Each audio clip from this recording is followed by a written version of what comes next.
Hello guys, welcome back to my channel earth mom Dehradun. मैं हूं ज्योति और वेलकम है आप सभी का मेरे चैनल में। अगर इस वीडियो के माध्यम से आप चैनल में नए जुड़े हैं तो चैनल को सब्सक्राइब कर दीजिए। साथ में नीचे बेल नोटिफिकेशन है, इसको भी हिट कर दीजिए ताकि मेरे आने वाली हर वीडियो का नोटिफिकेशन आप सभी को सबसे पहले मिल जाए। तो चलिए इसी के साथ ये रिएक्शन वीडियो हम यहाँ पे शुरू करते हैं।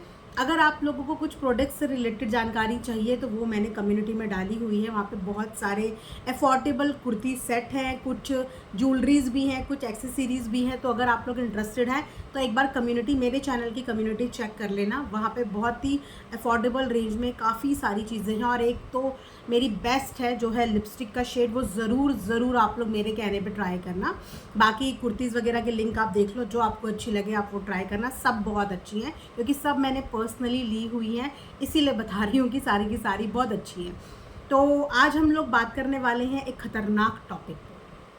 वैसे तो मेरे हर टॉपिक ही खतरनाक होते हैं और आप सब लोग इन्जॉय और मज़े भी बहुत लेते हो मेरे टॉपिक से, लेकिन फिर से मैं एक ख़तरनाक टॉपिक लेके आई हूँ। और वो टॉपिक गैस करो, गैस करो, गैस करो। गैस भी बहुत कर रहे हैं आप आजकल रील में। मतलब मेरी रील एक ऐसी रील आ रही है कि एक तीर से कई सारे निशाने। मैं उसमें लिखती हूँ कि गैस, और नीचे इतने सारे गैस आ जाते हैं, इतने सारे गैस आ जाते हैं, इसे कहते हैं एक तीर से कई सारे निशाने। ठीक है, तो कल भी एक रील आएगी जो कि बहुत मज़ेदार आएगी और आप लोग बहुत मज़े लेने वाले हो उस रील के साथ भी, क्योंकि आजकल मेरे अंदर का हिडन टैलेंट ना बाहर निकल रहा है धीरे धीरे। मैं सोच रही हूँ जब ऐसे ऐसे लोग अपना टैलेंट दिखा दिखा के अपने पीछे सारा ज़माना घुमा सकते हैं, तो भैया थोड़ा बहुत टैलेंट तो हमारे अंदर भी है, बस हमने दिखाया नहीं। वो क्या है ना, हमें शो ऑफ करने की आदत नहीं है, लेकिन टैलेंट तो सबके अंदर कुछ ना कुछ होता ही है। तो अभी मेरे अंदर का टैलेंट भी कूद कूद के बाहर आ रहा है, तो मैं भी सोच रही हूँ कि थोड़ा बहुत अपने टैलेंट के कुछ नमूने मैं अपनी प्यारी सी यूट्यूब फैमिली के साथ ज़रूर शेयर करूँ। और कुछ हो ना हो पर आपके चेहरे पर स्माइल ज़रूर आएगी, बस इसीलिए राइट। तो हम यहाँ पे आज बात करने वाले हैं एक लखपति फैमिली की, जो दान में 1,000 नहीं, 2,000 नहीं, 1 लाख नहीं, 2 लाख नहीं, 3 लाख नहीं, 4-4, 5-5 लाख रुपए दान देती है और फिर उसके बाद मुड़ के भी नहीं देखती है। आज तक आपने ऐसी कोई फैमिली देखी है?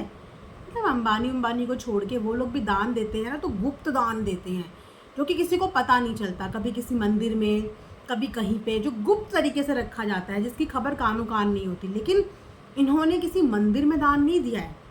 इस फैमिली ने दान दिया है, अपने एक एक्स को दान दिया है। अरे आप समझ गए होंगे, मतलब मैं इतना क्या एक्सप्लेन कर रही हूँ, समझ गए ना आप। 5 लाख का दान देने वाली फैमिली। आइए थोड़ी सी चर्चा करते हैं। व्लॉग के बेस पे बोलूँगी, जो मैंने व्लॉग में देखा उसी सिचुएशन से रिलेट करके बोलूँगी। एंड आई नो कि मैक्सिमम लोग इन्जॉय करेंगे, पर जिनको बुरा लगता है गाइस, हाथ जोड़ रही हूँ, मैं कुछ नहीं कर सकती।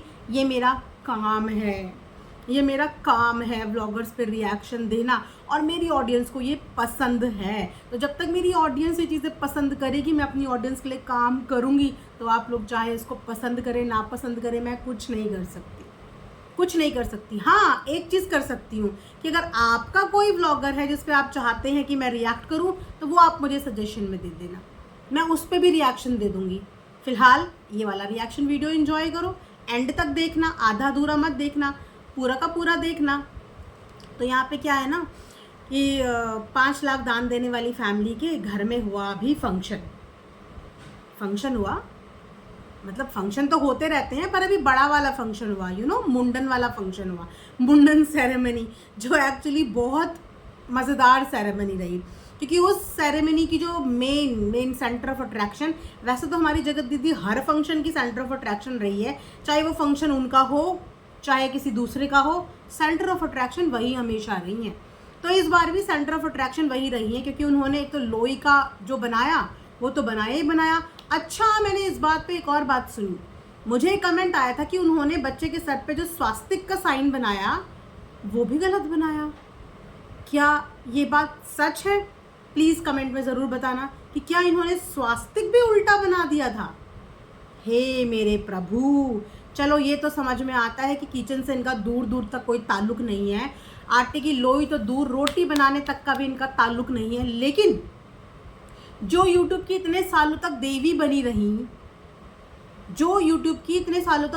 रही, लोगों पे कृपा बरसाती रही, उनको स्वास्तिक भी सीधा बनाना नहीं आता? प्लीज़ कंफर्म कर देना मुझे ये कमेंट्स में आप लोग, हाँ, कि ये सच है या झूठ है। तो इसके बाद आगे बढ़ते हैं।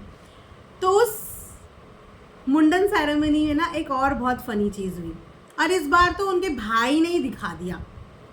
एक बार एक व्लॉग आया था जहाँ पे किसी ने इनसे सवाल पूछा था कि आपका भाई क्या करता है, आपके घर में लोग करते क्या हैं, क्या सारे घर का खर्चा आप अकेली उठाती हो, क्योंकि बाकी तो कोई घर में काम करता हुआ दिखता नहीं है। तो इसका मतलब सारे घर का खर्चा आप उठा रही हो, क्योंकि भाई कहीं जाता नहीं दिखता, कहीं आता नहीं दिखता, तो करता क्या है आपका भाई। उसके ऊपर एक पूरा डेडिकेटेड वीडियो आया था, मेरा भाई क्या क्या नहीं करता, क्या क्या नहीं करता मेरा भाई।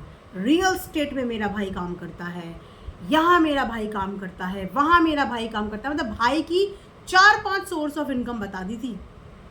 भाई जिस भाई की 4-5 सोर्स ऑफ इनकम हो, वो भाई कितना लखपति करोड़पति होगा। हाँ, पैसा ही पैसा, पैसा ही पैसा, यहाँ से भी पैसा, वहाँ से भी पैसा। और वैसे भी रियल एस्टेट में जो काम करते हैं ना भाई साहब, एक ही प्रॉपर्टी बेचने के लाखों कमा लेते हैं, एक ही डील क्रैक होने पे।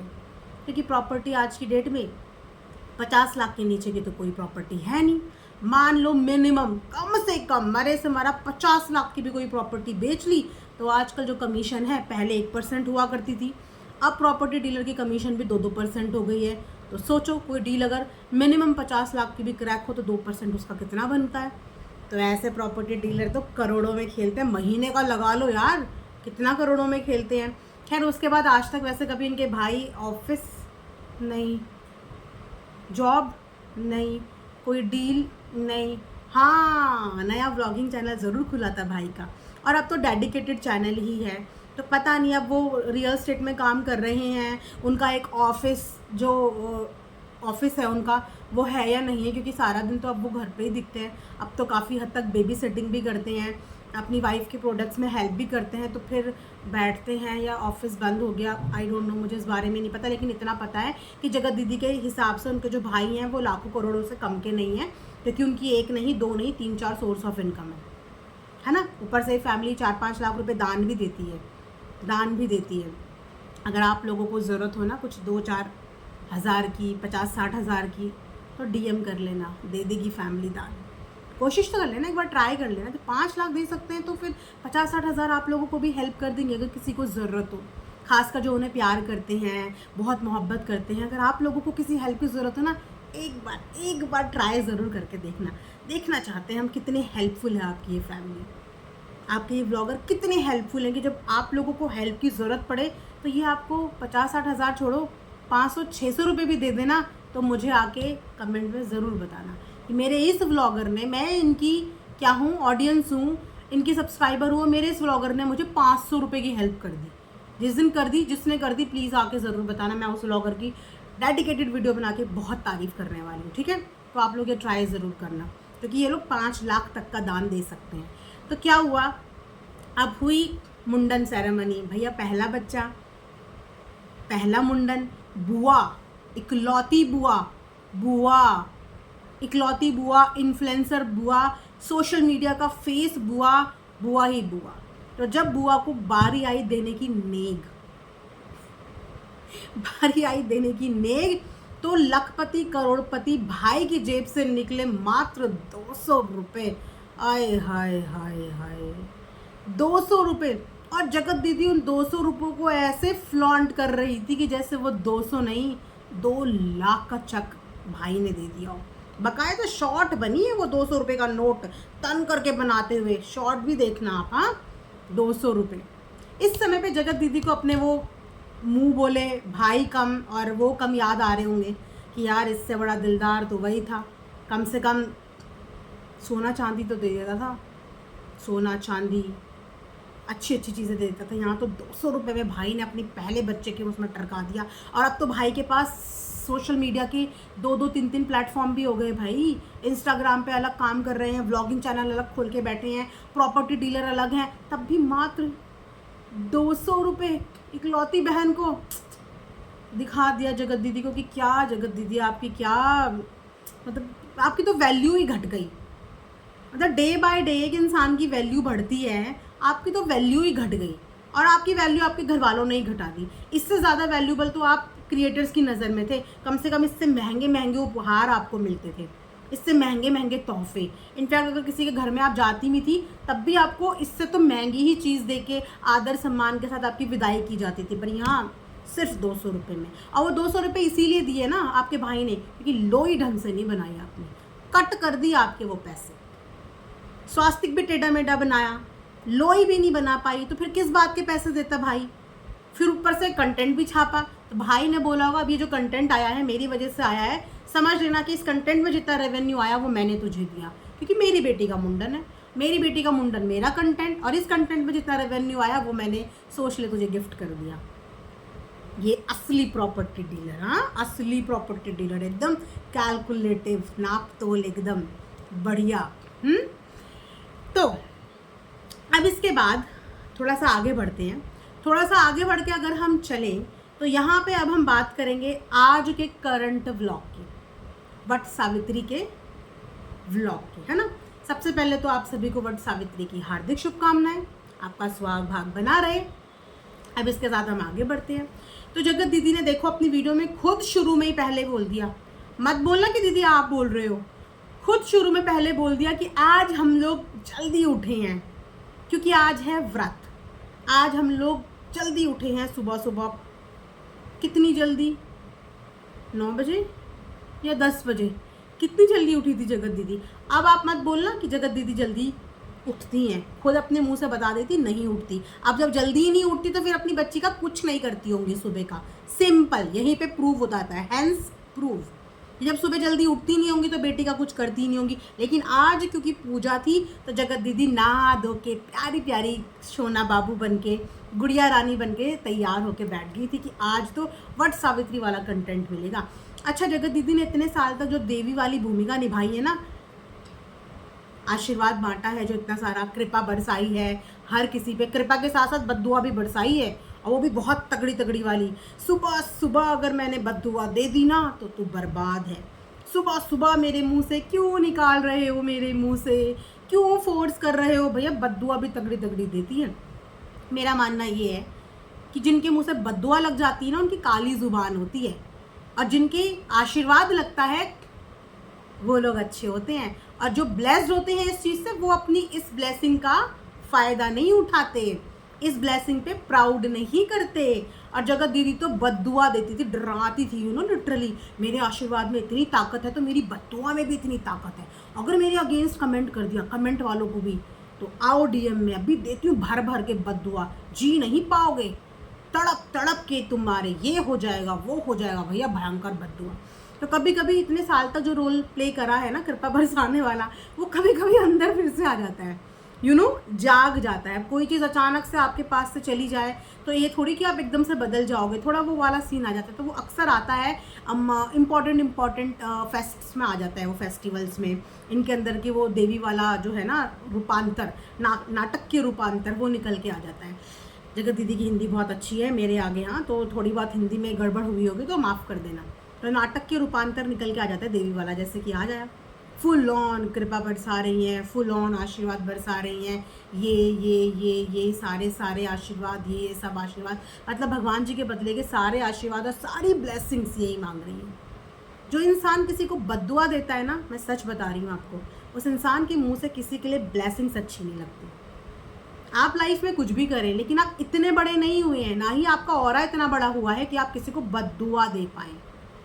तो जिस मुंह ने लोगों को, इनोसेंट लोगों को, मासूम लोगों को इतनी बद्दुआ दी है, जब वो मुंह उन्हीं मासूम लोगों को दुआएं दे रहा है, जिसमें बोल रहा है सबके लिए दुआएं, तो सबके मतलब उन लोगों के लिए भी जिनको एक टाइम पे बद्दुआ के डर से डरा डरा के अपने साइड किया था, आज वही मुंह दुआएं मांग रहा है जस्ट बिकॉज कि वापस से अंदर की देवी जाग गई है, मेरी अंदर की देवी जाग गई है, और वो देवी वापस से आशीर्वाद बरसा रही है सबके ऊपर। तो आज जगह दीदी ने टाइम पे उठा है, टाइम पे स्नान किया है, टाइम पे तैयार हुई हैं, टाइम पे कंटेंट बनाया है, और इस पूजा में उन्हें शामिल होना बहुत अच्छा लगता है। हालांकि उन्होंने कभी ये पूजा करी नहीं, कभी रखा नहीं, क्योंकि उनके ससुराल में ये चीज़ें नहीं होती, लेकिन मायके में होती हैं, तो उन्हें ये चीज़ें देखनी, शूट करनी, बनानी, ये सब कुछ बहुत अच्छा लगता है।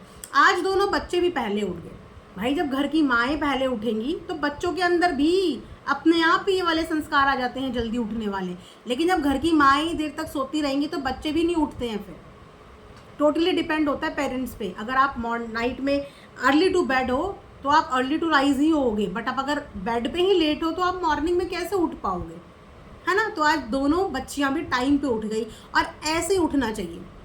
ऐसी आलसी माओं के साथ तो मैं बोलूँ बच्चों को सर पे सवार होना चाहिए, ज़ोर ज़ोर से बाल खींच के उठाने चाहिए। लेकिन जगत दीदी की बेटी, जगत दीदी इस मामले में सेफ़ है गाइस। सेफ़ रहने का रीज़न ये है कि जगत दीदी की बेटी उनके पास कभी सोती ही नहीं है। ऐसे ही सुनने में आया है, ऐसे ही पता चला है। जगत दीदी की बेटी तो अपनी नानी के पास सोती है, तभी तो जगत दीदी इतनी रात तक आराम से सोई रहती हैं। तभी तो जगत दीदी इतनी रात तक बात कॉल चैट, ये प्लानिंग वो प्लानिंग, इसकी गॉसिप उसकी गॉसिप करती रहती होंगी, क्योंकि जगत दीदी को भरपूर टाइम मिलता है रात को। बेटी साथ में होती नहीं, खाली दिमाग शैतान का घर। क्योंकि जब बच्चे साथ में होते हैं ना तो माओं को डर लगता है कि अगर मैंने इनके सामने कुछ बोल लिया कल को ये भी यही सीखेंगे। और बच्चों के कारण माएँ भी उन्हें सुलाते सुलाते टैप करते करते कब लुढ़क जाती हैं पता नहीं चलता, उन्हें भी कम नींद आ जाती है। लेकिन सबसे बड़ी ना सोने की जिम्मेदारी, ना खिलाने की जिम्मेदारी, ना नहलाने की जिम्मेदारी, किसी चीज़ की जिम्मेदारी नहीं। वाह भैया, कलयुग की माएँ हैं भाई, कुछ भी पॉसिबल है। कलयुग है, इस कलयुग में कुछ भी पॉसिबल है, राइट, कुछ भी पॉसिबल है। तो यहाँ पे अब आते हैं हम एक नेक्स्ट स्टेप। नेक्स्ट स्टेप ये है, इन्होंने बोला आज तो मेरा भाई भी जल्दी उठ गया। वैसे ना भाई लोग कभी जल्दी नहीं उठते, भाई लोग कभी भी जल्दी नहीं उठते। लेकिन अगर बहन का काम हो तब तो और भी जल्दी नहीं उठते, पर अगर अपना काम हो तो उठ जाएंगे। लेकिन बहन काम हो तो कभी जल्दी नहीं उठते, लेकिन भाई लोग तो कभी उठते ही नहीं जल्दी। भाई कौन से ऐसे भाई हैं, आप लोग मुझे बताना, आप में से कितने लोगों के भाई हैं जो इतने बड़े एज के हो चुके हैं, जो मैरिड हैं, जिनके छोटे बच्चे हैं। कितने लोगों के भाई सुबह तक सोते रहते हैं। भाई हमारे घर में भी भाई हैं, इनफैक्ट शादी से पहले भी भाई होते हैं। शादी के बाद तो जिम्मेदारियों का लेवल और डबल हो जाता है। हमारे घर के भाई तो सुबह उठते हैं, जो प्राइवेट सेक्टर में जॉब करता है वो ऑफिस जाता है, जो गवर्नमेंट सेक्टर में है वो ऑफिस जाता है, जो बिजनेसमैन है वो अपनी दुकान पे, जो जिसका जो बिजनेस है वहाँ पे निकलता है। हमारे घर के भाई लोग तो इतने मूछे वाले भाई, लंबे चौड़े भाई, 30-35 साल के भाई, हमारे भाई तो नहीं सुबह तक सोते रहते। हम सबके भाई सुबह उठते हैं, तैयार होते हैं और अपने काम पे निकल जाते हैं। ऐसे कौन से भाई सोते हैं? तो जगत दीदी ने यहाँ पे अपने भाई को भी एक्सपोज कर दिया कि भाई सबके सोते रहते हैं, ये मेरा भाई भी सोता रहता है। तो जगत दीदी के भाई जो इतनी लंबी लंबी हाँक रहे थे, या जितनी जगत दीदी हाँक रही थी, देखो खुद इन्होंने अपने भाई के बारे में बता दिया कि सुबह भाई भी नहीं उठता, कि सुबह भाई भी नहीं उठता। काहे को मैं ही अकेली बदनाम हूँ कि मैं ही सोती रहती हूँ? सबको पता होना चाहिए। भाई की भी पोल खोलती हूँ, भाई मैं ही अकेले नहीं सोती रहती, मेरा भाई ये भी इतना बड़ा हो गया, शादीशुदा बच्चे वाला, ये भी सोता रहता है। और देखो कितनों के भाई सोते हैं, मैं कमेंट्स पढ़ूंगी, सब अपने अपने भाई के बारे में बताना कि आपके 30-35 साल के उम्र के भाई कितनी देर तक सुबह सोते हैं, कितनी देर तक सुबह सोते हैं। क्योंकि जहाँ तक मुझे पता है, जब से बच्चे स्कूल जाने लगते हैं तब से सब जल्दी सोना, जल्दी उठना शुरू कर देते हैं। पहले पढ़ाई के लिए सुबह जल्दी उठो, फिर स्कूल के लिए सुबह जल्दी उठो, फिर बच्चों की स्कूलिंग पूरी होती है, उनकी पढ़ाई पूरी होती है, फिर लड़कों के अंदर सबसे बड़ी रिस्पॉन्सिबिलिटी हो जाती है जॉब की, सबसे बड़ी जिम्मेदारी। जैसे उनकी पढ़ाई पूरी होती है, उन बेचारों की नींद उड़ जाती है कि मुझे अपनी लाइफ में अपना करियर क्या बनाना है। कोई अगर सिविल सर्विसेज की तैयारी कर रहा है तो वो उस तैयारी में लग जाता है, किसी को बिजनेस खोलना है तो वो उसकी प्लानिंग में लग जाता है, किसी को कहीं जॉब करनी है उसकी प्लानिंग में लग जाता है। लेकिन भाई सोते नहीं है। भाई हमेशा जिम्मेदार होते हैं, क्योंकि भाइयों को पता है कि मेरी भी कल को एक फैमिली होगी जिनका पालन पोषण मुझे करना है, और मेरे माता पिता की जिम्मेदारी भी मेरे ऊपर है। तो भाई, खैर माएँ भी नहीं सोती, लेकिन इस फैमिली में सब कुछ चलता है भैया, सब कुछ पॉसिबल है इस फैमिली में। यहाँ पे माएँ भी देर देर तक सो सकती हैं, तो अब भाई भी सो गए तो फिर भाई को क्या बोले? भी सोते रहो, सोते रहो। दोनों अभी छोटे बच्चे हैं, सोते रहो, सोते रहो। जब तक सो सकते हो तब तक सोते रहो, जब उठने का टाइम आ जाएगा, सही समय आ जाएगा तो गुड मॉर्निंग करके जाग जाना, ठीक है। सो गाइस, ये रिएक्शन वीडियो यहीं पे एंड करती हूँ। खूब मज़े दिला दिए मैंने आप लोगों को, इसी के साथ वीडियो में एंड करती हूँ। आई होप कि आप सबको पसंद आया होगा, एंटरटेनमेंट आपका हुआ होगा। मिलेंगे नेक्स्ट वीडियो में, तब तक अपना ध्यान रखो और कमेंट सेक्शन में कमेंट करके ज़रूर बताना कि आप में से कितने लोगों के भाई सुबह पसरे रहते हैं और उठते नहीं हैं, ठीक है। और एज के साथ बताना, क्योंकि छोटे बच्चों के लिए, छोटे छोटे भाइयों के लिए अलाउ है भाई। छोटे भाइयों का कंपैरिजन अब 30-35 साल के मुच्छड़ भाइयों से मत करना। छोटे भाई हैं और बड़े बड़े मुच्छड़ वाले भाई, उनकी कैटेगरी अलग है, तो उसके हिसाब से कमेंट करना। Okay, bye bye, take care.